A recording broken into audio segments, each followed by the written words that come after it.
नमस्कार साथियों, मैं मनीष मेवाल आप सभी का आपके अपने चैनल में तहे दिल से स्वागत और अभिनंदन करता हूं। मैं उम्मीद करता हूं कि आप सभी शानदार, जबरदस्त और जिंदाबाद होंगे और आप सभी की जो तैयारियां हैं वो काफी बेहतरीन चल रही होगी।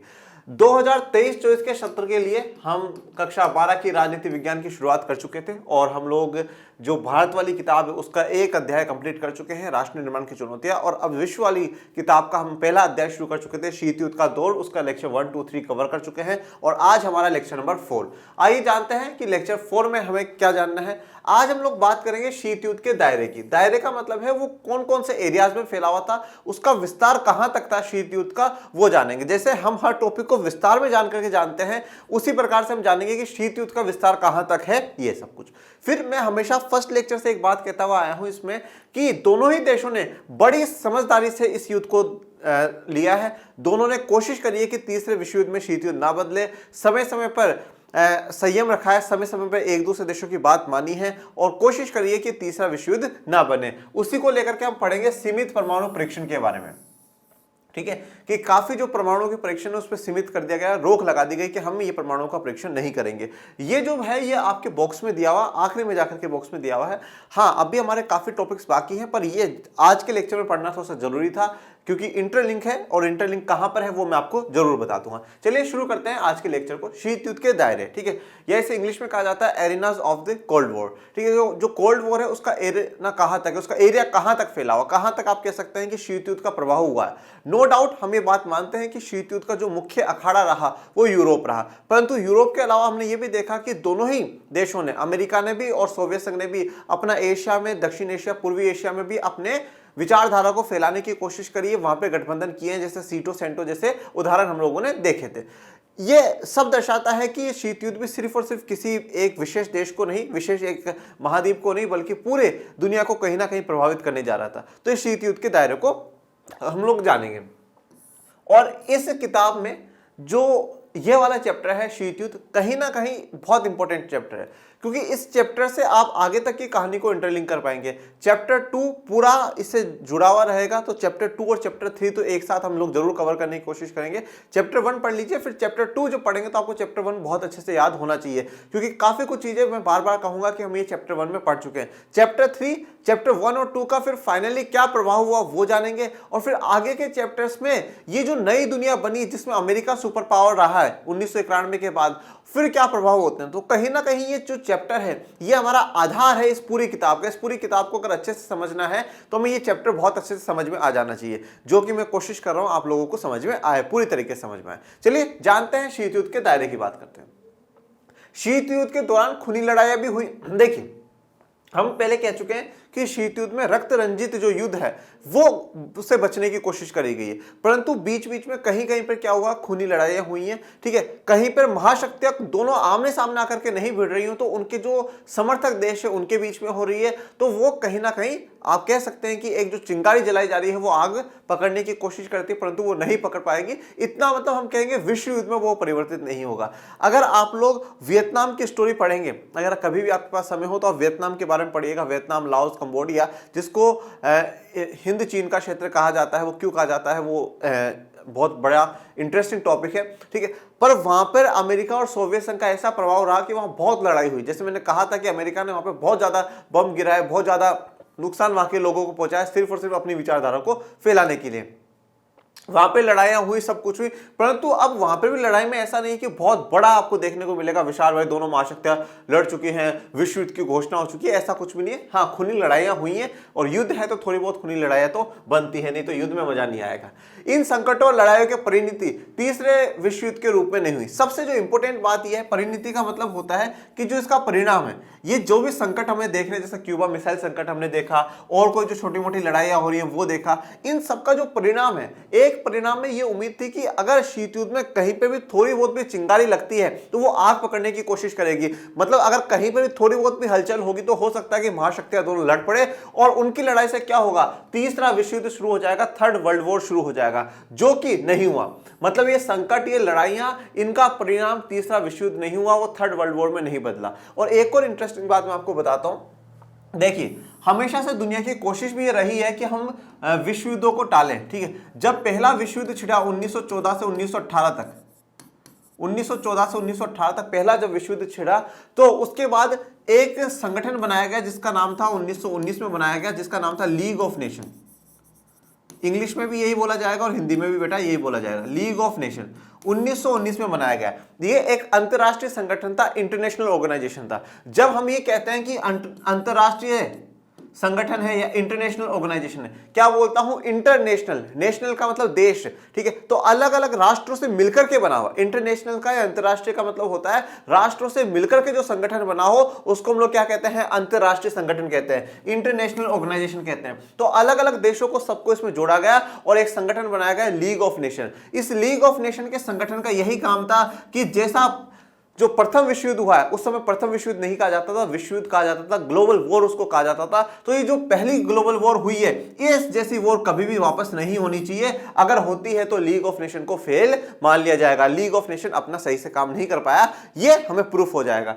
अब 1914 से 1918 में प्रथम विश्व युद्ध हुआ, आगे के ऐसे खतरों को रोकने के लिए लीग ऑफ नेशन का गठन करा गया और उसके बाद 1939 से 1945 तक सेकेंड वर्ल्ड वॉर हो गई, हुई, आप सबको पता है सेकेंड वर्ल्ड वॉर हुई। अब जब सेकेंड वर्ल्ड वॉर हुई, इसको काम ये दिया गया था कि ऐसा वॉर वापस ना हो बल्कि उससे ज्यादा भयानक लड़ाई हो गई।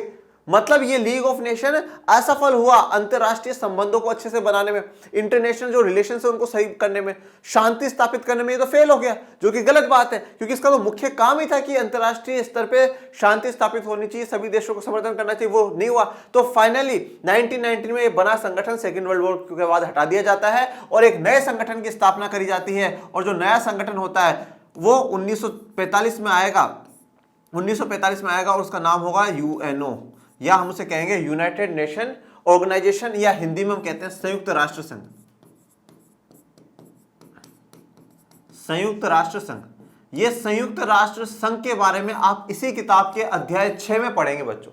जब हम अंतरराष्ट्रीय संगठनों की बात करेंगे तब हम संयुक्त राष्ट्र संघ के बारे में पढ़ेंगे। अब संयुक्त राष्ट्र संघ का या यूएनओ का यही काम है कि भैया वापस से ऐसी लड़ाई नहीं होनी चाहिए। यूएनओ की स्थापना मानी जाती है 24 अक्टूबर को। कब? 24 अक्टूबर को। और ये पूछ लिया जाए भारत कब इसमें मिला था, तो भारत इसमें मिला था बेटा 30 अक्टूबर को। कब मिला था? 30 अक्टूबर को इसमें भारत मिल गया था। तो 24 अक्टूबर को स्थापना दिवस मानी जाती है और 30 अक्टूबर को भारत इसमें सम्मिलित हो गया था संयुक्त राष्ट्र संघ में। अब जैसे ही संयुक्त राष्ट्र संघ की स्थापना हुई तो 1945 में एक घटना शुरू होती है जिसके बारे में हम अभी बड़े ही विस्तार से पढ़ रहे हैं, जिसका नाम है शीत युद्ध। शीत युद्ध। देखिए विद्यार्थियों, एक बात हमेशा मान करके चलिएगा, कोई भी चीज डिफिकल्ट नहीं होती, कोई भी चीज कठिन नहीं होती। हर सब्जेक्ट को, हर विषय को एक पढ़ने का तरीका होता है, हर विषय को एक समझने का तरीका होता है। अगर आप किसी भी चीज को बड़े ही आसानी से समझने की कोशिश करेंगे, आप अगर सोशल साइंस का चाहे कोई भी सब्जेक्ट हो, चाहे वो राजनीति विज्ञान हो, चाहे वो अर्थशास्त्र हो, चाहे भूगोल हो, चाहे इतिहास हो, कोई भी हो, सबसे पहले तो हमें ये जरूरत है कि हम मन में से ये भय निकाल दें, डर निकाल दें कि हाँ भाई मुझे कुछ नहीं आ सकता। ऐसा है ही नहीं, हम सब कुछ सीख सकते हैं। जो भी आज अच्छा पढ़ रहे हैं या अच्छा कर रहे हैं, वो कोई भी अपने माँ के गर्भ में नहीं सीख कर आया, सबने यहाँ पर सीखा है। जब आपका क्लास का बच्चा अगर पॉलिटिकल साइंस अच्छे से पढ़ सकता है तो फिर आप क्यों नहीं? ये सवाल होना चाहिए आपका खुद से। आप भी कर सकते हैं। कहीं पे भी प्रॉब्लम आती है उसको आसान बनाने की जरूरत होनी चाहिए। जैसा तीसरे विश्व युद्ध के रूप में नहीं बदली, अब मैंने ये पूरी कहानी आपको क्यों बताई, तीसरे विश्व युद्ध के लिए नहीं बदला, तो नहीं बदलने में कोशिश का एक बहुत बड़ा रोल रहा, वो संयुक्त राष्ट्र संघ का रहा। संयुक्त राष्ट्र संघ ने बीच बीच में अभी हम देखेंगे मध्यस्थता कराई है बीच में, सोवियत संघ को और अमेरिका को बिठा बिठा करके बीच बीच में समझाया भाई आप लड़ो मत, शांति स्थापित रखो, नहीं तो हमारी नौकरी चली जाएगी, हमारा भी बंद हो जाएगा लीग ऑफ नेशन की तरह। तो 1914 से 18 तक प्रथम विश्व युद्ध, ठीक है, उसके बाद लीग ऑफ नेशन का गठन, फिर सेकेंड वर्ल्ड वॉर, उसके बाद संयुक्त राष्ट्र संघ का गठन और फिर शीत युद्ध। परंतु अब संयुक्त राष्ट्र संघ को नहीं हटाया गया, अभी भी आज 2023 में भी संयुक्त राष्ट्र संघ यूएनओ है। परंतु क्यों? क्योंकि शीत युद्ध रक्त रंजित लड़ाई में नहीं बदला, इतने खूनी वाली जो वॉर है उसमें नहीं बदला। जैसा प्रथम विश्व युद्ध और द्वितीय विश्व युद्ध हुआ था वैसा नहीं हुआ। सबसे अच्छी बात संयुक्त राष्ट्र संघ की यह रही, यूएनओ की यह रही कि इसने शीत युद्ध को तीसरे विश्व युद्ध में नहीं बदला। सबसे अच्छी बात यह है। दोनों महाशक्तियां कोरिया में 1950-53, बर्लिन में 58-62 और कांगो 1960 के दशक की शुरुआत और कई अन्य जगहों पर सीधे सीधे मुठभेड़ की स्थिति में आ चुकी थी। देखो अब एक स्थिति और देखो, 1949 में नाटो की स्थापना हो चुकी है, नाटो के बारे में हम पढ़ चुके हैं, ओके, 1949 में। उसके बाद 1955 में वार्सो पैक्ट या वार्सो संधि हो चुकी है। अब यहाँ पे टीमें तैयार है, ठीक है, बिल्कुल टीमें तैयार है, बस जरूरत है ऐलान की कि युद्ध करा जाए। तो दोनों महाशक्तियों में कोरिया में 1950 से 1953, कोरिया आप आज जानते हैं नॉर्थ कोरिया और दक्षिण कोरिया, उत्तरी कोरिया दक्षिणी कोरिया, ठीक है, और दोनों पहले एक ही थे, ठीक है, फिर बाद में उनका विभाजन हुआ उत्तरी कोरिया और दक्षिणी कोरिया के नाम से। बर्लिन कहां पर है? जर्मनी में है, तो यूरोप में आ गया। और बर्लिन वॉल के बारे में भी मैंने आप लोगों को बताया था, ठीक है, बर्लिन की दीवार जो कि फाइनली बाद में तोड़ दी जाएगी। और कोंगो में 1960 के दशक में शुरुआत हुई। मतलब आप ये देखिए कि दोनों का दायरा कहां तक फैला हुआ है, जो शीत युद्ध है उसका दायरा कहां। यहां सिर्फ ऐसा नहीं कि अमेरिका या सोवियत संघ में ही हलचल हो रही है, यूरोप में भी हो रही है और आसपास की और काफी जगह आपको देखने को मिल रहा है। कोरिया में हुई, बर्लिन में हुई, कांगो में हुई, यहां पर भी क्या हुई है कि मुठभेड़ का मतलब थोड़ी बहुत छोटी मोटी जो लड़ाई है, थोड़ा जो आप कह सकते तनाव भरा जो माहौल है वो आपको देखने को मिलेगा। ये सारी घटनाएं 1960-62 तक की। फिर 62 में तो हम कहते हैं जो हाईएस्ट लेवल है, जो सबसे बड़ा आप कह सकते हैं कि चरम बिंदु है, जो सबसे पीक पॉइंट कोल्ड वॉर का रहा है, शीत युद्ध का रहा, वो कौन सा था? क्यूबा मिसाइल संकट। क्यूबा मिसाइल संकट में भी क्या हुआ कि क्यूबा क्या बना है, एक आप कह सकते हैं दायरा बना है, ठीक है, फैला है कि भाई क्यूबा तक भी शीत युद्ध का प्रभाव फैला, क्योंकि क्यूबा का इस्तेमाल सोवियत संघ कर रहा था, जो कि अमेरिका ने रोक लिया। संकट गिराता गया। अब क्या हुआ? संकट समय के साथ गिराता गया, बहुत ज्यादा और भी संकट हो गया। मतलब देखिए एक्चुअल में क्या होता है, वो एक कहावत है अपने साथ कि दूध का जला हुआ छाछ को भी फूक फूक करके पीता है। दूध का रंग भी सफेद और छाछ का रंग भी सफेद। जब एक बार दूध से जीभ जल जाती है ना, तो फिर सोचते हैं, छाछ के आते भी लगता है अरे यार ये तो दूध है, फिर इसलिए हम उसको क्या फूक दे दे करके छाछ को पीते हैं। तो यहाँ पर क्या हुआ था कि जब प्रथम विश्व युद्ध और द्वितीय विश्व युद्ध हो गए, उसके बाद अगर छोटी मोटी भी घटना हो रही है तो उससे एक डर था कि अरे यार तीसरा विश्व युद्ध ना हो जाए। तो जैसे जैसे युद्ध कहीं पे छोटी मोटी लड़ाइयां हो रही है और हो रही है, तो इससे संकट गिराता जा रहा है और पूरी दुनिया में एक चिंता छा रही है कि यार कुछ हो ना जाए, कुछ हो ना जाए, कुछ हो ना जाए। जैसे अभी रशिया और यूक्रेन की भी लड़ाई चल रही थी, तो पूरी दुनिया में एक चिंता थी कि अगर लड़ाई हो गई तो कौन सा देश किसका समर्थन करेगा, पूरी दुनिया में फिर से विध्वंस होगा, ठीक है, क्योंकि हम लोग आज जिस दुनिया में जी रहे हैं वो वैश्वीकरण वाली दुनिया है, वो ग्लोबलाइजेशन वाली दुनिया है, जहां पर अगर पत्ता कहीं पर गिरता है तो उसकी हलचल पूरी दुनिया में होती है, अगर कहीं पर कुछ हो रहा है तो उसका प्रभाव पूरी दुनिया में पड़ेगा। तो आज ऐसा नहीं कि हम लोग बिल्कुल अलग है, वहां कुछ भी हो हमें कोई मतलब नहीं है, ठीक है, और यहां कुछ हो दुनिया को कोई मतलब नहीं, ऐसा नहीं है। वहां कुछ होगा उसका प्रभाव यहां भी पड़ेगा और यहां कुछ होगा उसका प्रभाव वहां पर भी पड़ेगा। तो हम ऐसे वाले दौर में जी रहे जहां वैश्वीकरण, तो संकट गहराता जा रहा था, चिंता लोगों की बढ़ती जा रही थी। कोई भी पक्ष पीछे हटने के लिए तैयार नहीं था, ना तो अमेरिका पीछे हटने को तैयार है, ना सोवियत संघ पीछे हटने को तैयार है, ना उनके समर्थक देश। तो ये चिंता का मुद्दा बन चुका था। शीत युद्ध के दायरों ऐसे क्षेत्रों से होता है जहां विरोधी खेमों में बटे देशों के बीच संकट के अवसर आए, युद्ध हुए या इनके होने की संभावना बनी, लेकिन बातें एक हद से ज्यादा नहीं बढ़ी। देखो शीत युद्ध के दायरों का मतलब ऐसे क्षेत्रों से है, ऐसे एरिया से है, ऐसा एरिया जहां पर विरोधी खेमों में, जो विरोधी खेमे कौन कौन से हैं, गुट कौन कौन से हैं? दो गुट है बच्चों। एक गुट कौन सा है? Western alliance. वेस्टर्न अलायंस है जिसको हम हिंदी में क्या कहेंगे? पश्चिमी गठबंधन। पश्चिमी गठबंधन किसका है? अमेरिका वालों का है। पैसे पश्चिमी गठबंधन और पैसे पूंजीवादी, और ये किसका है? अमेरिका वालों का है, और ये पश्चिम में है इसलिए भी हम इसको पश्चिमी गठबंधन के नाम से याद रख सकते हैं। और यूरोप के पश्चिमी देशों ने अमेरिका का समर्थन करा था, इसलिए हम इसको पश्चिमी गठबंधन भी कहते हैं। ये हम पहले के लेक्चर में डिस्कस कर चुके हैं। तो एक तो है पश्चिमी गठबंधन और दूसरा है बच्चों ईस्टर्न अलायंस, या जिसको हम लोग क्या कहते हैं? पूर्वी गठबंधन। क्या कहेंगे? पूर्वी गठबंधन। तो ये पूर्वी गठबंधन किसका है? ये सोवियत संघ का है, या आज के मौजूदा रशिया का था, सोवियत संघ का। और इसमें जो यूरोप के पूर्वी देश है वो, और जो एशिया के सेंट्रल एशियन रिपब्लिक से मध्य एशियाई गणराज्य देश है, उन्होंने सपोर्ट करा था। तो अब ये जो दो खेमे हैं, जो विरोधी खेमे, दोनों वर्सेस हैं, ठीक है। वेस्टर्न अलायंस ईस्टर्न को मारना चाहता है, ईस्टर्न वेस्टर्न वालों को मारना चाहता है। विरोधी खेमों में जो बटे देश हैं, अब देखो जैसे मान लो इधर ए बी सी ये देश हैं, इधर एक्स वाई जेड ये देश हैं, इन देशों के बीच के संकट के अवसर आए। मान लो ए और एक्स में थोड़ा बहुत संकट का अवसर आया, दोनों के बीच में तनातनी हो गई, बी वाई के बीच में हो गई, सी जेड के बीच में हो गई, दोनों के बीच में थोड़ी तनातनी हो गई, युद्ध हुए, थोड़ा बहुत युद्ध भी हो सकता है, संभावनाएं बनी, युद्ध होने की संभावनाएं बनी या थोड़ा बहुत युद्ध हुआ, परंतु फाइनली इन किसी के भी बीच में कि ज्यादा हद तक युद्ध नहीं हुआ, या हम कह सकते हैं जो स्थिति है, जो कंडीशन है, वो ज्यादा नहीं बिगड़ी। मतलब एक लेवल तक, एक लिमिट तक वो युद्ध रहा। इसीलिए तो हम इसे शीत युद्ध कह रहे हैं। और मैं बार बार एक ही बात कहता हूं कि दोनों देशों ने बड़ी समझदारी से, बड़े संयम से काम लिया है, और ये जब हम आगे पढ़ेंगे अभी आज के लेक्चर में आपको और भी समझ में आ जाएगा। तो युद्ध को इस स्तर तक नहीं पहुंचाया कि वह तीसरा विश्व युद्ध होकर के ही रहे। और दोनों, और इसका एक जो बड़ा कारण है वो क्या है? अवरोध भी। अवरोध क्या है? जब हमें ये पता हो कि सामने वाला हमारे जितना ताकतवर है तो हम उस पर अटैक नहीं करते, और उसको ये पता है कि हम उसके बराबर में ताकतवर है तो वो हम पर अटैक नहीं करता। तो इससे क्या हो जाता है, दोनों अटैक कैंसिल और बस शांति बनी रहती है। कई बार ऐसे अवसर आए जब दोनों महाशक्तियों के बीच राजनयिक संवाद जारी नहीं रह पाया और इससे दोनों के बीच गलतफहमियां बढ़ी। देखो अब क्या हो जाता है, दोनों ही महाशक्तियों के बीच में संवाद, कम्युनिकेशन जो है ना, जो बातचीत है वो बंद हो जाती है, और बातचीत बंद होते ही गलतफहमियां शुरू हो जाती है। ये नॉर्मल सी बात है। आज जो रिश्ते होते हैं, हमारा कोई सा भी रिश्ता हो, चाहे दोस्ती का रिश्ता हो, चाहे हम घर परिवार में हो, कहीं पर भी हो, जब हम बातचीत करना बंद कर देते हैं ना तो गलतफहमियां शुरू हो जाती है। और जब दो लोगों के बीच में, दो देशों के बीच में बातचीत बंद हो जाए तो जो दुश्मन होते हैं वो उन चीजों का फायदा उठाते हैं और फिर जो जिनसे हमें बातचीत करनी चाहिए थी उनको गलत राह दिखा देते हैं या गलत राय दे देते हैं। तो इसलिए हमेशा एक बात ध्यान रखिएगा जीवन में भी कि बात करने से ही बात बनती है। आप बात करिए। अगर कहीं पे लगता है कि उसने मेरे साथ गलत करा है, मेरे साथ चीटिंग करी है, या वो दोस्त मेरा अच्छा नहीं है, उसने मुझे ऐसा बोला ऐसा बोला, आप उससे जाकर के बात करिए। बात करने से छोटे नहीं होते, बात करने से हमारी जो गलत फहमियां है वो वहीं रुक जाएगी। तो अब यहाँ पर भी क्या हुआ कि अमेरिका और सोवियत संघ, इन्होंने बातचीत करना बंद कर दिया, और बातचीत करना बंद कर दिया तो गलतफहमियां बढ़ गई। ठीक है, दोनों के बीच में अमेरिका लग रहा नहीं सोवियत संघ तो हमें मारने की तैयारी कर रहा है, सोवियत संघ ये सोच रहा है अमेरिका हमारे खिलाफ कुछ ना कुछ काम कर रहा है। शीत युद्ध के संघर्षों और कुछ गहन संकटों को टालने में दोनों गुटों से बाहर के देशों ने कारगर भूमिका निभाई। अब देखो एक बार थोड़ा सा आप और इस चीज को समझिए। दो गुट बने हुए हैं, पश्चिमी गठबंधन और पूर्वी गठबंधन। 1947 में भारत आजाद हुआ और भारत के सामने सीधा सीधा अवसर था कि या तो अमेरिका को चुने या सोवियत संघ को चुने।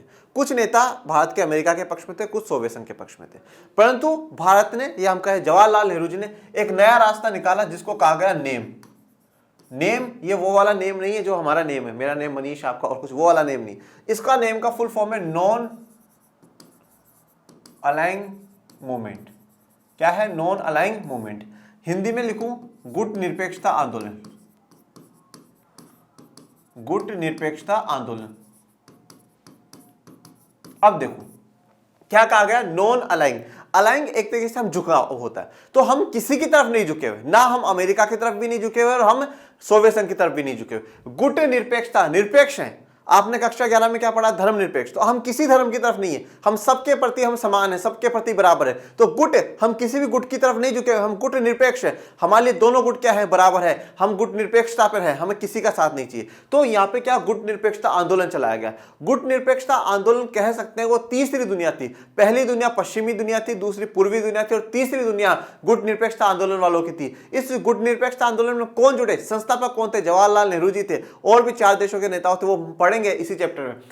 गुट निरपेक्ष आंदोलन में कौन से देश जुड़े? जो एशिया और अफ्रीका के जो अब भी उपनिवेश से आजाद हुए हैं। तो नेहरू जी ने एशिया और अफ्रीका के देशों को समझाया कि अगर हम अमेरिका या यूएसएसआर की तरफ किसी से जुड़ते हैं तो हो सकता है कि हमारी आजादी फिर से छिन जाए। इसलिए हमें क्या है? आजाद रहना है, हमें एक होकर के लड़ना होगा, हमें साथ मिलकर के अपने अपने देशों का आर्थिक, सामाजिक और राजनीतिक विकास करना होगा। तो गुट निरपेक्ष आंदोलन चलाया गया और यह आंदोलन अच्छी खासी पकड़ बना करके रखता है। ठीक है, तीसरी दुनिया का लोगों को अवसर दे देता है। जो भी देश ना तो सोवियत संघ का पक्षदार हो ना अमेरिका का पक्षदार हो, उनको एक मौका मिल गया कि हाँ भाई हमारे पास तीसरा ऑप्शन भी है, गुट निरपेक्षता आंदोलन। भारत ने इसकी शुरुआत करी। इसका फायदा भी है और इसका नुकसान भी है।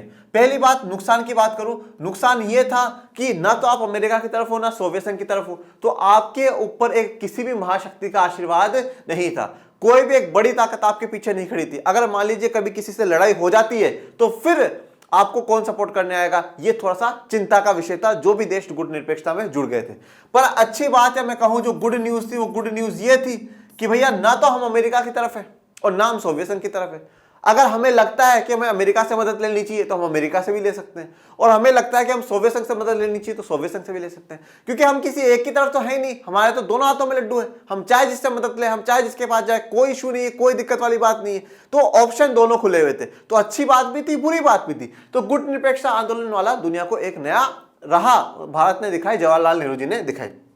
यहां पे देखो शीत युद्ध के जो संघर्ष हुए और कुछ जो गहन संकट को टालने में दोनों गुटों के बाहर के देश, अब जो दोनों गुट के बाहर के देश है, ना तो पश्चिमी ना पूर्वी, पश्चिमी देश वाले तो क्या बोले, नहीं नहीं पूर्वी गठबंधन को मार देंगे मार देंगे मार देंगे। पूर्वी गठबंधन वाले नहीं नहीं नहीं कैसे कैसे पश्चिमी गठबंधन को हम मार देंगे, चिंता मत करो। तो अब इन दोनों गुटों के जो बाहर के देश है उन्होंने एक बड़ी भूमिका निभाई, उन्होंने एक बड़ा रोल निभाया सोवियत संघ को और अमेरिका को समझाने में, पश्चिमी गठबंधन के देशों को और पूर्वी गठबंधन के देशों को समझाने में, जिसमें एक इंपॉर्टेंट रोल गुट निरपेक्षता आंदोलन का रहता है, नेम का रहता है, भारत भारत का रहता है और यूएनओ संयुक्त राष्ट्र संघ का भी रहता है। ये बिल्कुल एक वैसा है बच्चों, जैसा मैं एक उदाहरण देता हूं, ठीक है। जैसे देखो कपल होता है, कपल मतलब जो हस्बैंड वाइफ है, ठीक है, हस्बैंड वाइफ है।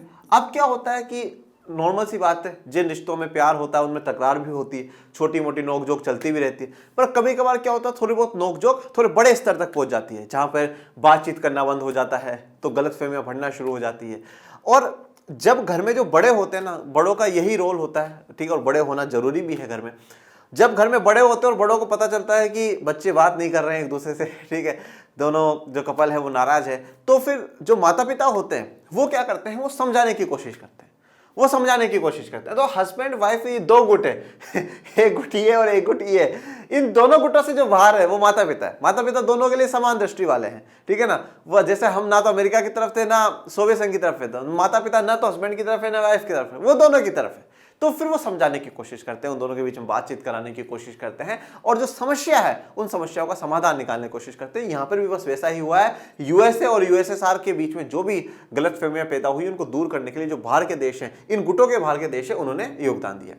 नेहरू ने उत्तरी और दक्षिणी कोरिया के बीच मध्यस्थता में महत्वपूर्ण भूमिका निभाई। तो जवाहरलाल नेहरू जी ने उत्तरी और दक्षिणी कोरिया के मध्यस्थता में एक बड़ी महत्वपूर्ण भूमिका निभाई, उनको समझाया कि युद्ध माफ करो।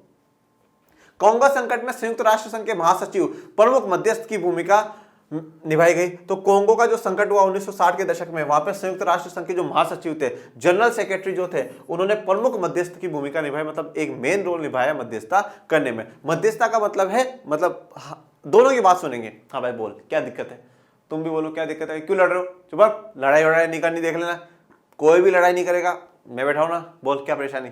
हाँ चल ठीक है, ये बात मान, तू बोल, हाँ चलो जाओ, भग जाओ यहाँ से, दोनों लड़े ना, देख लेना इस बार यूएनओ खुद तुम्हें फायरिंग करवा देगा।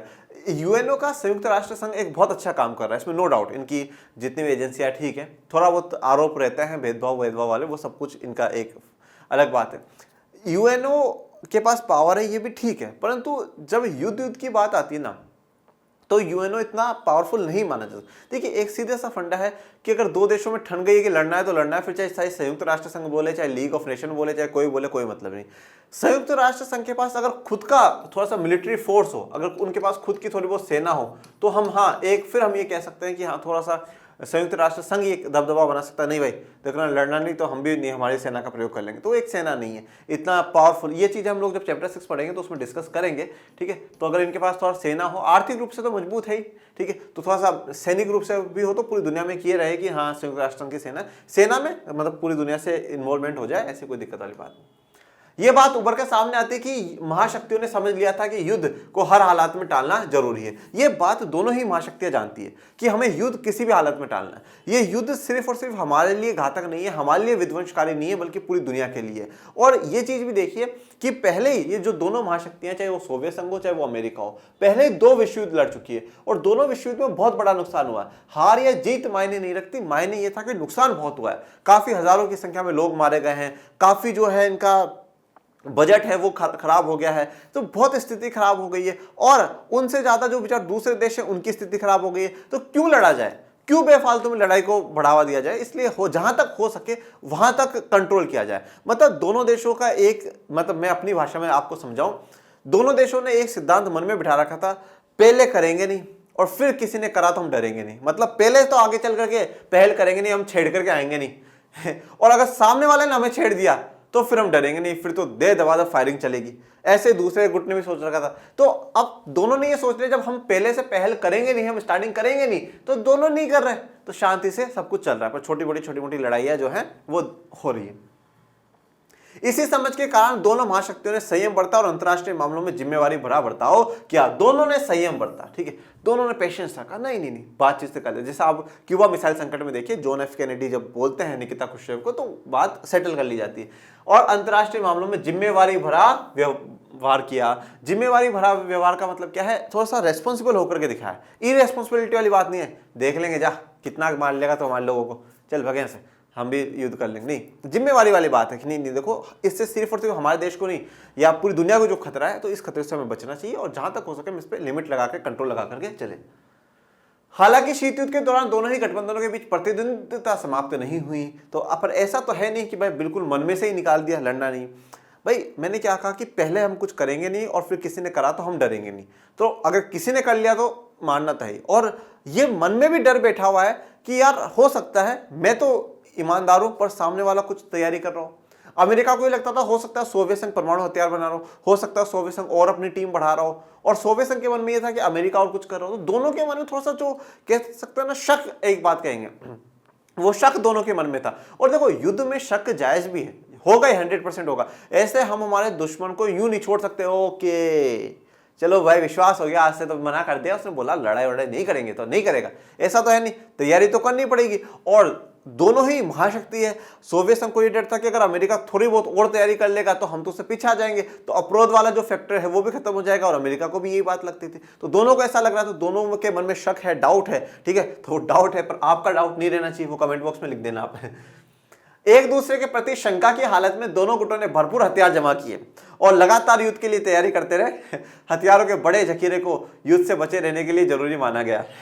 देखो अब एक दूसरे के प्रति शंका की हालत रही, दोनों के मन में डाउट रहा, इसलिए डाउट तो है तो कुछ ना कुछ तो करना पड़ेगा। वो हथियार बना रहे तो हम भी बना लेते हैं। तो दोनों ने क्या, खूब हथियार जमा करे, खूब हथियार जमा करे, परंतु क्या करा, युद्ध नहीं हुआ, बेचारे हथियारों को तो जंग लग गई। एक दो तो ऐसे मिसाइल छूट जाती और हो जाता, थोड़ा सा कोल्ड वॉर बड़ा हो जाता ना।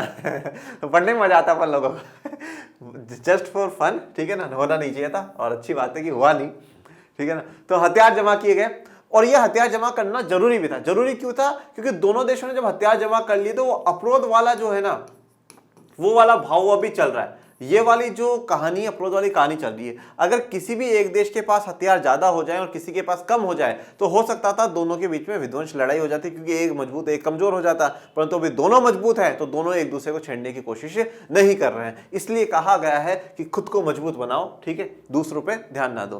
तो युद्ध से बचे हैं, ओके, युद्ध से हम लोग बचे हैं, उसे युद्ध से हमें क्या करना होगा, बिल्कुल क्लियर करना होगा। तो युद्ध से बचे रहने के लिए जरूरी माना गया है। तो ये जो हथियार जमा कर गए ये गलत नहीं है, ये दोनों खुद की सेफ्टी के लिए कर रहे हैं और अवरोध वाली भावना है। देखो एक चीज अभी मैं आपको और आगे बताऊंगा। जब हम लोगों ने परमाणु का परीक्षण करा, जब टेस्टिंग करी, तो उस समय डॉक्टर एपीजे अब्दुल कलाम थे, और डॉक्टर कलाम जैसे जो व्यक्ति है ना, वो सालों में नहीं सदियों में ही जन्म लेते हैं। और ये सच में बहुत बड़ा सौभाग्य है भारत का, ठीक है, भारत की भूमिका जहाँ पे डॉक्टर कलाम जैसे लोगों ने जन्म लिया। तो डॉक्टर कलाम उस समय एक ही बात कहते हैं, वो यही कहते हैं कि हम दुनिया पर वार करने के लिए या दुनिया पर हम लड़ाई करने के लिए इस प्रकार का हम इनका इस्तेमाल नहीं करेंगे। ये सिर्फ और सिर्फ हमारी रक्षा के लिए है कि अगर कोई दूसरा करे और तो फिर हमें तो करना पड़ेगा। तो और भारत की ये इतिहास उठा करके देख लीजिएगा, भारत ने कभी किसी देश को गुलाम बनाने की कोशिश नहीं करी। भारत ने कभी किसी दूसरे देश पे आगे से चल करके अटैक नहीं करा, ठीक है, हमेशा से शांति प्रिय देश रहा है। भारत ने जो पूरी दुनिया में एक भूमिका निभाई है वो एक बड़े भाई वाली भूमिका निभाई है। हमेशा सबको सपोर्ट देने की कोशिश करिए, हमेशा सबको संरक्षण देने की कोशिश करिए। तो जैसे डॉक्टर कलाम ने कहा कि हम हमारी आत्मरक्षा के लिए कर रहे हैं, वैसे ही यहाँ पर ये जो हथियार बनाए गए हैं वो दोनों देश अपनी रक्षा के लिए बना रहे थे, ठीक है, ये जरूरी भी था। इसके अतिरिक्त सवाल यह भी था कि कोई परमाणु दुर्घटना हो गई तो क्या होगा। तो ये डिक्टेटर अंकल सोच रहे हैं कि अगर कोई दुर्घटना हो गई, दुर्घटना का मतलब क्या है, गलती से चल गया तो क्या हो जाएगा, या जो दो गुटों के जो देश हैं उन देशों में थोड़ी बहुत हो गए तो हो गया, तो फिर क्या कर लेंगे भाई। इनकेस बाय मिस्टेक भी हो गया तो लड़ाई तो छिड़नाते हैं, क्योंकि जैसे आज मान लो कि सोवियत संघ से छूट गया तो अमेरिका को तो लगेगा और भाई साहब तैयारी कर रखी थी उसने, ये ले फिर अपन भी छोड़ेंगे, तो दुर्घटना भी हो गई तो क्या होगा। तो इसलिए थोड़ा सा पहले ही रोक लगा लो। इस कारण समय रहते अमेरिका और सोवियत संघ ने कुछ एक परमाणविक और अन्य हथियारों को सीमित और समाप्त करने के लिए आपस में सहयोग करने का फैसला किया। तो उन्होंने इस डाउट को डालने की कोशिश करी कि यार दुर्घटना से हो जाए तो क्या करें, तो हम हथियारों को सीमित कर लेते हैं या समाप्त कर लेते हैं। तो कुछ हथियारों को सीमित करा गया, लिमिट लगा दी गई, भाई इससे ज्यादा आप हथियार नहीं रखोगे। और कुछ जो प्रकार के हथियार उनको बिल्कुल समाप्त करने की, एंड करने के लिए दोनों ने सहयोग एक दूसरे के साथ करा। दोनों महाशक्तियों ने फैसला किया कि अस्त्र नियंत्रण द्वारा हथियारों की होड़ पर लगाम कसी जा सकती है और उसमें स्थायी संतुलन लाया जा सकता है। तो अस्त्र नियंत्रण करा जाए, जो हमारे पास वेपन्स है, जो हमारे पास हथियार है, उन पे थोड़ा सा कंट्रोल लगा दीजिए। कंट्रोल लगा देंगे तो एक दूसरे के मन में एक दूसरे के प्रति विश्वास भी उत्पन्न होगा, पहली बात। और दूसरी बात, कोई दुर्घटना होने से बचेगी, और अगर दुर्घटना होने से बचता रहेंगे तो हम तीसरे विश्व से भी बच जाएंगे। तो अस्त्र नियंत्रण को लेकर के काफी ट्रीटी या काफी संधियां दोनों देशों ने करी है, और इससे क्या स्थायी संतुलन, दोनों के बीच में जो संतुलन है वो बना रहा। ऐसे प्रयास की शुरुआत सन 1960 के दशक के उत्तरार्ध में हुई और एक दशक के भीतर दोनों पक्षों ने 3 अहम समझौतों पर दस्तखत किए। मतलब मैं ये कह सकता हूं कि 1960 के 70 के बीच की अगर आप देखते हैं तो 3 अहम समझौते दोनों देशों के बीच में होते हैं।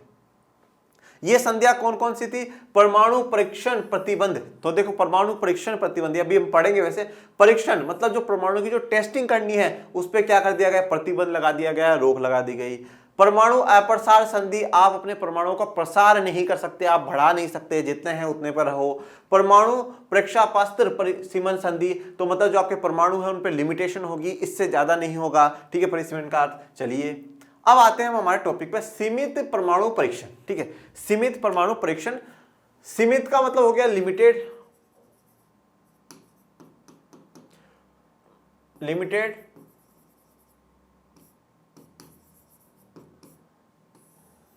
ठीक है ना, लिमिटेड एटम जो बॉम्ब है उसकी टेस्ट पे बैन लगाया जाएगा। ये जो है ये आपके इस चैप्टर के एंडिंग में जाकर के अगर आप किताब में देखेंगे तो ये पूरा बॉक्स पे बना हुआ है। एक चीज और ध्यान दीजिएगा बच्चों कि जब आप लेक्चर देख लेते हैं तो लेक्चर देखने के बाद एक कोशिश ये करा कीजिए, जो आपके पास बुक है ना उस बुक में से चीजों को रीड करने की कोशिश करा करो, रीड करने की कोशिश करो। बाकी जो लेक्चर्स मैं आपको पढ़ा रहा हूं उन लेक्चर से आपका कुछ भी नहीं छूटेगा। बुक पढ़ने की रीडिंग इसलिए जरूरी है कि हमारे में एक हैबिट होनी चाहिए किताबें पढ़ने की।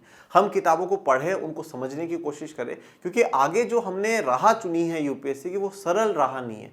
वहां पर आपको किताबें नहीं, किताबों के झुंड पढ़ने पड़ेंगे, बहुत कुछ आपको पढ़ना पड़ेगा। थोड़ी बहुत आपकी हैबिट रहे और उससे आपको थोड़ा सा ये पता भी रहे कि हाँ भाई ये शब्द ऐसा है, ये चीज़ ऐसी है, ये ऐसा है। कुछ इमेजेस हैं और इमेजेस आप समझे, इमेजेस इसमें काफ़ी कुछ लगा देता हूँ। कार्टून्स वाली जो बात है वो भी आप इस बार कवर करेंगे, ठीक है ना। या तो चैप्टर के एंड में जाकर के वो सारे कवर कर लेंगे, नहीं तो एक बार जब पूरी किताब खत्म हो जाएगी ना उसके बाद एक ही वीडियो लाएंगे 40-50 मिनट का, जिसमें सारे कार्टून जो है अपन चैप्टर वाइज कंप्लीट कर लेंगे। पर पहले एक एक बार जो कंटेंट है वो कंटेंट पढ़ेंगे, क्योंकि कार्टून्स का एक क्वेश्चन आएगा, कंटेंट के बहुत सारे क्वेश्चन आएंगे। तो कंटेंट बड़ी मछली, तो बड़ी मछली को पकड़ लेते हैं।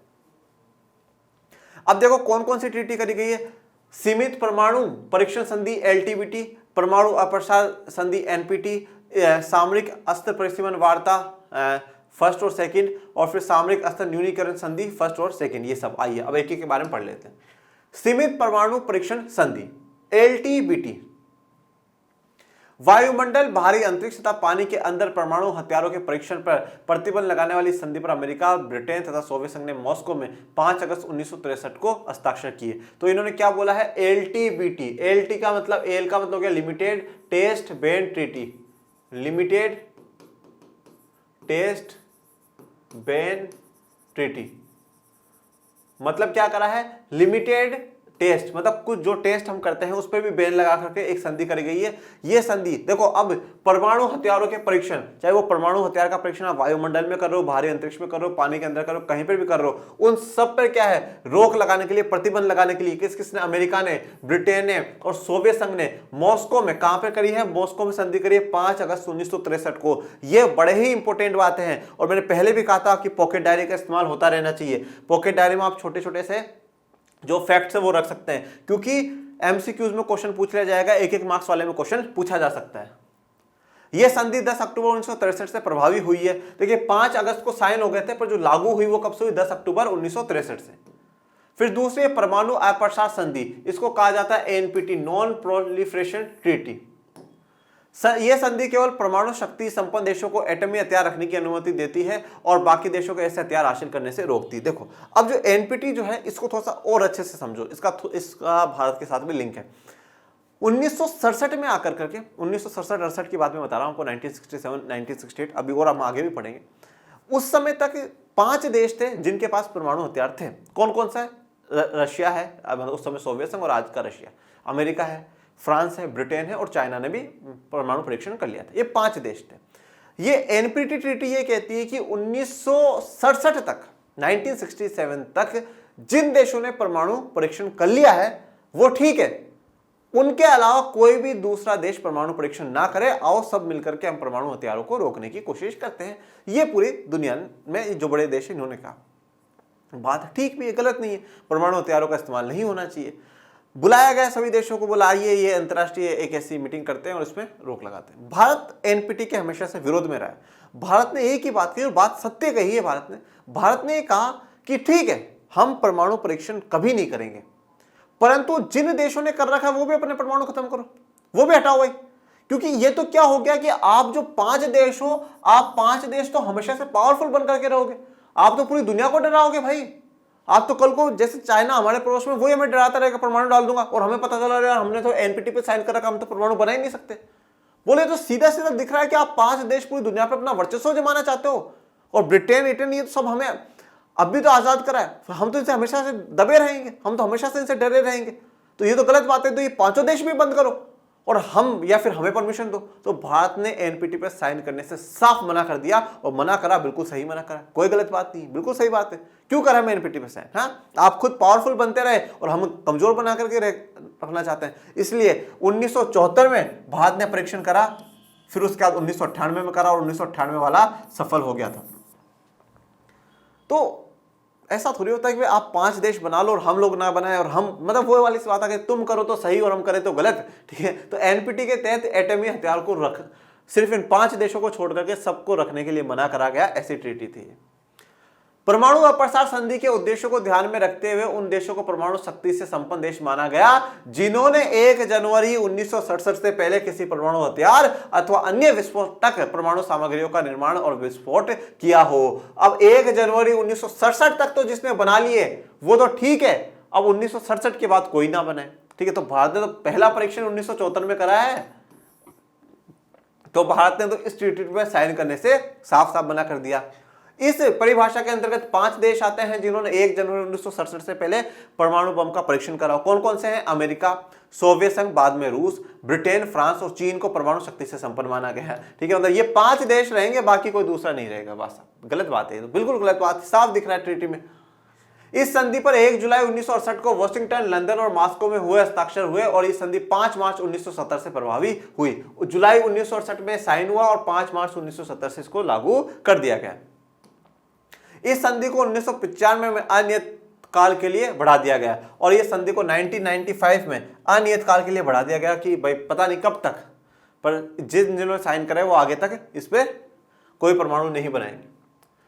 फिर बात करते हैं सामरिक अस्त्र परिसीमन वार्ता, strategic arms limitation talk short 1, ठीक है। सामरिक अस्त्र परिसीमन वार्ता का पहला चरण सन 1969 के नवंबर में आरंभ हुआ। सोवियत संघ के नेता लियोनिड ब्रेजनेव, ये लियोनिड ब्रेजनेव है, और अमेरिका के राष्ट्रपति रिचर्ड निक्सन, ये रिचर्ड निक्सन ने मॉस्को में 26 मई 1972 को निम्नलिखित समझौते पर दस्तखत कर दिए। अब कौन कौन से पे दस्तखत करें? पहला, परमाणु मिसाइल परिसीमन संधि, ABAM ट्रीटी। तो परमाणु की जो मिसाइल परिसीमन है उस पर लिमिटेशन लगाना, ठीक है, उस पर हम रोक लगा देंगे, ये संधि करेगी। सामरिक रूप से घातक हथियारों के परिसीमन के बारे में अंतरिम समझौता, ठीक है। तो जो सामरिक रूप से जो घातक हथियार है, ठीक है ना, उनके परिसीमन पे, उन पे रोक लगाने के लिए भी यहाँ पे समझौता करा गया था। ये 3 अक्टूबर 1972 से प्रभावी हुए, 26 मई को साइन हुए और 3 अक्टूबर से ये लागू हो गए। फिर है सामरिक अस्त्र परिसीमन वार्ता सोल्ट सेकंड। वार्ता का दूसरा चरण 1972 के नवंबर महीने में शुरू हुआ। अमेरिकी राष्ट्रपति जिमी कार्टर और सोवियत संघ के नेता लियोनिड ब्रेजनेव, तो वहां के राष्ट्रपति बदल चुके थे, पर वहां पे लियोनिड ब्रेजनेव ही थे सोवियत संघ में। वियना में 18 जून, वियना आपको याद होगा, क्लास 10th पढ़ा होगा आपने, ऑस्ट्रिया चांसलर ड्यूक मेटरनिक, याद करिए। तो 18 जून को 1979 को सामरिक रूप से घातक जो हथियार है उनके परिसीमन से संबंधित संधि पर हस्ताक्षर किए हैं। मतलब ये सारी ट्रीटियां हैं और सबका उद्देश्य यही है कि जितने भी घातक हथियार है उन पर रोक लगा दी जाए। फिर है सामरिक अस्त्र न्यूनीकरण। न्यूनीकरण का मतलब है न्यून, बिल्कुल न्यून का होता है शून्य, बिल्कुल कम से कम ही कर देना। वहां पे पहले में लिमिटेशन लगाई गई, रोक लगाई गई, पर यहाँ तो कम से कम करने की, बिल्कुल खत्म करने की बात हो रही है। स्टार्ट 1, अमेरिकी राष्ट्रपति जॉर्ज बुश सीनियर ये है, और सोवियत संघ के राष्ट्रपति गोर्बाचेव 31 जुलाई 1991 को सामरिक रूप से घातक हथियारों के परिसीमन और उनकी संख्या में कमी लाने से संबंधित संधि पर हस्ताक्षर किए। तो ये राष्ट्रपति गोर्बाचेव हैं सोवियत संघ के। इस व्यक्ति को बड़े ही ध्यान से आप देखिएगा, ये व्यक्ति के ऊपर हम पढ़ेंगे पूरा अध्याय 2। अध्याय 2 में क्या पढ़ना सर? अध्याय 2 में पढ़ना सोवियत संघ का विघटन, और सोवियत संघ के विघटन में इस व्यक्ति का बड़ा ही इंपॉर्टेंट रोल है। अब इस व्यक्ति ने अच्छा करा या बुरा करा, ये सबके अपने अपने मत है, और इनकी डेथ अब भी हुई थी शायद 31 अगस्त को, 30 अगस्त या 31 अगस्त 2022 को ही हुई है। तो अभी ही हमारे बीच में से गए हैं, नहीं तो मिला भी देते हैं आप लोगों को, ऐसी कोई दिक्कत वाली बात नहीं है। चलो, सामरिक अस्त्र न्यूनीकरण संधि, स्ट्रेटेजिक आर्म्स रिडक्शन संधि, स्टार्ट 2। सामरिक रूप से घातक हथियारों को सीमित करने और उनकी संख्या में कमी करने से संबंधित इस संधि पर रूसी राष्ट्रपति बोरिस येल्सिन और अमेरिकी राष्ट्रपति जॉर्ज बुश सीनियर ने मॉस्को में 3 जनवरी 1993 को हस्ताक्षर किए। अब देखो 3 जनवरी 1993 को, 1993 का मतलब 1991 में सोवियत संघ का विघटन हो गया, तो विघटन हो गया तो रूस अब अलग हो गया, तो रूसी राष्ट्रपति कौन है? Boris Yeltsin. अब ये बोरिस येल्सिन सोवियत संघ का राष्ट्रपति नहीं है, सोवियत यूनियन का नहीं है, ये रूस का राष्ट्रपति है। रूस अब अलग हो चुका है, ठीक है, 3 जनवरी 1900, और वहां पे तो जॉर्ज बुश सीनियर है, ये येल्सिन है। चलिए तो कंप्लीट। अब एमसीक्यूज पे आ जाते हैं। कितने दिए थे भैया लास्ट में एमसीक्यू? 8। चलिए तो 8 में आपके ठाठ हो गए होंगे, 1 2 3 4 5 6 7 और 8। तो चलिए भैया, सबसे पहले वाले का आंसर अपना सी था, फिर बी था, फिर ए था, फिर सी था, फिर बी था, फिर ए था, फिर ए था, फिर ए था। और हमें भी रिजल्ट कैसा चाहिए? हमें भी रिजल्ट A+ वाला चाहिए, मतलब 100/100 वाला ही रिजल्ट चाहिए, बिल्कुल भी नंबर नहीं कटने चाहिए। चलिए आज के एमसीक्यूज जान लेते हैं। मिखाइल गोर्बाचेव कौन थे? समाजवादी क्रांति के नेता, सोवियत संघ के महासचिव, रूस के राष्ट्रपति या कम्युनिस्ट पार्टी के महासचिव? येल्सिन किस देश के राष्ट्रपति बने? अमेरिका के, सोवियत संघ के, एस्टोनिया गणराज्य के या रूसी गणराज्य के? ठीक है, चलिए तो अब आप बता दीजिएगा। और आज के लिए अपना इतना ही, 2 ही क्वेश्चन, ज्यादा टॉपिक ऐसा है नहीं, तो 2 ही क्वेश्चन है आप लोगों के लिए। बाकी कोई डाउट हो, कोई समस्या हो, कमेंट बॉक्स में मेंशन करिए मेरे प्यारे विद्यार्थियों। आपका कोई सुझाव लर्निंग शेयर आर्ट्स की टीम के लिए हो तो वो भी मेंशन करिए। और 2 काम आप करते रहिए, एक पढ़ते रहिए और दूसरों को पढ़ाते रहिए, मतलब इसको ज्यादा से ज्यादा शेयर करते रहिए, ठीक है। ज्ञान बांटने से ही बढ़ता है, तो आप जितना लोगों तक पहुंचाओगे अपना परिवार भी बढ़ेगा और आपका ज्ञान भी बढ़ेगा, नो डाउट। और बस मेहनत करते रहिए, जी जान लगा करके मेहनत करते रहिए, टारगेट करिए 100 में से 100 राजनीति विज्ञान को, और 100% हम लोग लेकर के आएंगे। कक्षा 12 में 2024 में जिस दिन आप लोगों को रिजल्ट आए, मैं सुनना चाहता हूं कि सर हमारे पॉलिटिकल साइंस में 100 में से 100 आए हैं। पढ़ते रहिए और बस आगे बढ़ते रहिए। मिलेंगे नेक्स्ट लेक्चर में, तब तक के लिए थैंक यू सो मच। जय हिंद, जय भारत।